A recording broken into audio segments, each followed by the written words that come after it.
everyone. Are you ready for some power-packed phrases to unmask that covert narcissist in your life? Well, then today is your lucky day because that is the topic of today.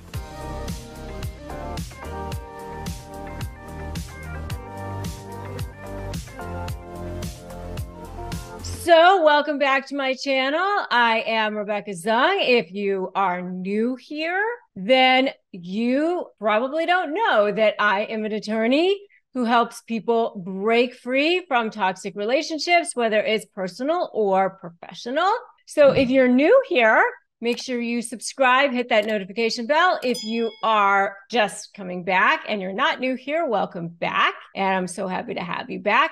And this is a super important topic. You know that covert narcissists are the worst ones. I think that they're the worst ones because dealing with a covert narcissist is the one that is they're the stealthiest. They're the most difficult.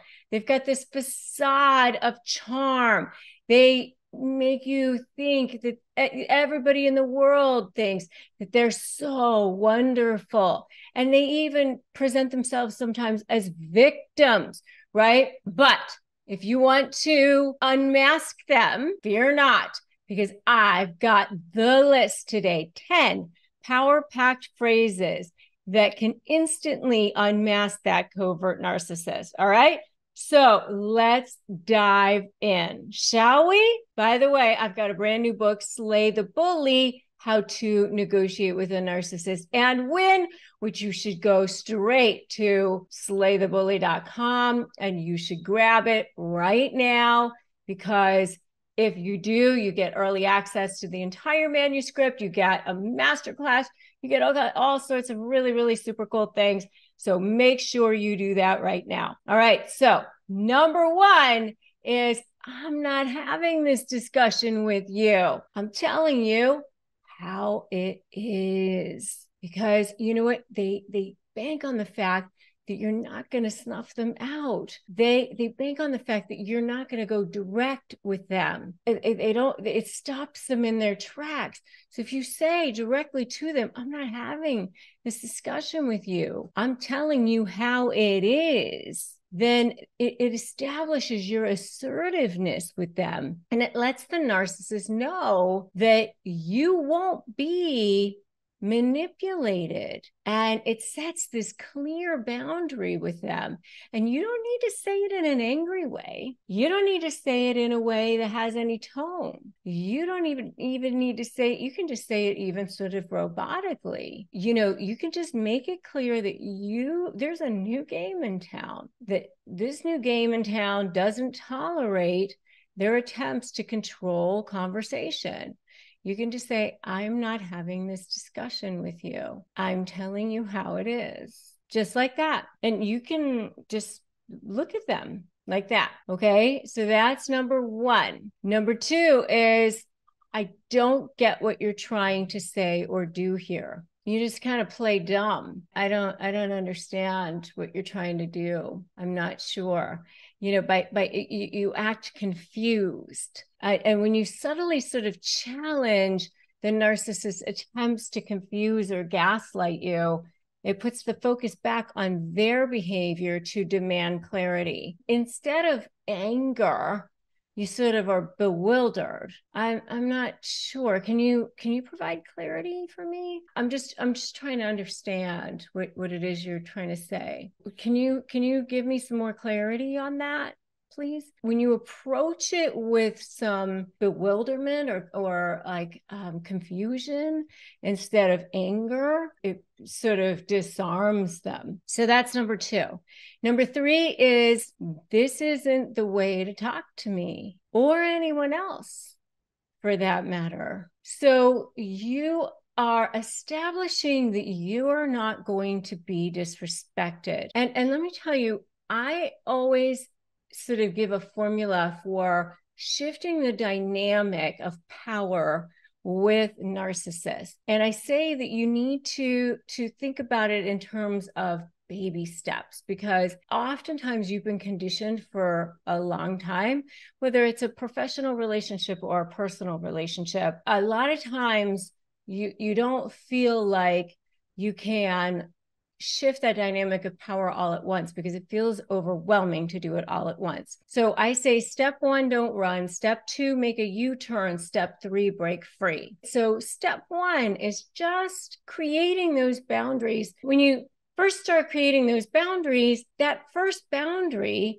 doesn't have to be a physical boundary. It doesn't have to be moving out of the house or getting out of a partnership. That first boundary can really just be, this isn't the way to talk to me or anyone else for that matter. You don't even have to add the or anyone else for that matter. You can just say, this isn't the way to talk to me. So by addressing their communication style and the fact that you find it disrespectful, you're reminding the covert narcissist that their behavior is not acceptable. And it also emphasizes, if you want to say, or anyone else for that matter, the importance of treating you with respect and others with respect. But if you don't even care about others at that moment, you can just say, don't treat me disrespectful. All right, so that's number 3. Number 4 is, if you're going to talk about me to anyone else, it should be in a respectful manner.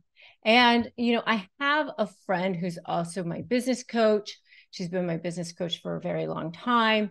And she would always say, don't leave me less in other people's listening. So when people are hearing about me, don't leave me less. They're thinking less of me when you walk away. So, this phrase draws attention to the narcissist's tendency to, try to line up flying monkeys, gossip about you, have their army of people so that you feel isolated, where they're speaking ill of you. And it encourages them to consider their words and reminds them of that importance of speaking of respect. But really, more importantly, you're calling them out. You're demasking them. You're saying, I see you. I know what you're doing. I know what you're up to.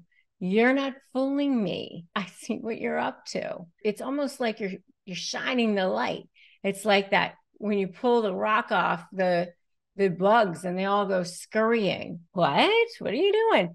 Right? So it's not just the fact that you're demanding this. It's also the fact that you're shining the light on it and you're like shaming them about it. The next one is number 5, which is your behavior and words have consequences, which can be felt by others. Here you're highlighting the impact of their actions, which again sheds light on their lack of empathy. And it reminds them that their behavior not only affects themselves, but those around them. They may not care about you. They may not even care about anyone else, but maybe they'll be worried about how it's going to show up for themselves. And in that moment, they may be so proud that they'll be like, oh, nothing's going to happen to me. But even if they say that in that moment, they may be worried. You can still say it, because regardless of how they react in that moment, it still may worry them. Number 6 is, it's not okay to only think of yourself and disregard everyone else's feelings. Again, you are standing up for yourself and you are letting them know that you see what they're doing. You see that they're only thinking of themselves. And especially for a covert narcissist, they want to be seen as the humanitarians. They want to be seen as the one who thinks of everyone else. And so if you are calling them out as someone who doesn't think of everyone else, they'll be like, oh, feigning this hurt. Like, I take care of everyone. Are you kidding me? They'll be extremely hurt by that, right? So that will kick them right in the gut. And it highlights the need for empathy and consideration towards others and exposing their lack thereof. And by the way, I have phrases for disarming narcissists that you can get for free at disarmthenarc.com, which I definitely highly recommend that you do. And if you need self-care, I have a whole video on self-care for coping with narcissists, and definitely check out that video as well. The next one is, if you want something from me, tell me so plainly, instead of implying it and being passive aggressive. You know, again, they're going to be like, I'm being passive aggressive. What, me? Are you kidding? They don't want to be seen as anything other than good and wonderful, even though they are very, very passive aggressive. By actually calling out their passive aggressive tendencies and tactics, you force them to be more direct and transparent, because they want to have sort of these clean hands all the time. You know, they don't want to be seen as this manipulative person that they are. And it promotes their open and honest dialogue. And by the way, I have a whole video called Decoding the Top 7 Catchphrases of Narcissists, which is another great video for you to check out. So the next one is number 8, which is, what you're doing right now isn't helping us and isn't helping the relationship. So, you know, it just sort of like brings it all back so that you can remind everyone, where are we going with this? Don't we want to get to a place where we're actually getting somewhere with this whole thing, right? Aren't we trying to resolve a conflict here? You know, by pointing out that their behavior is detrimental to the relationship,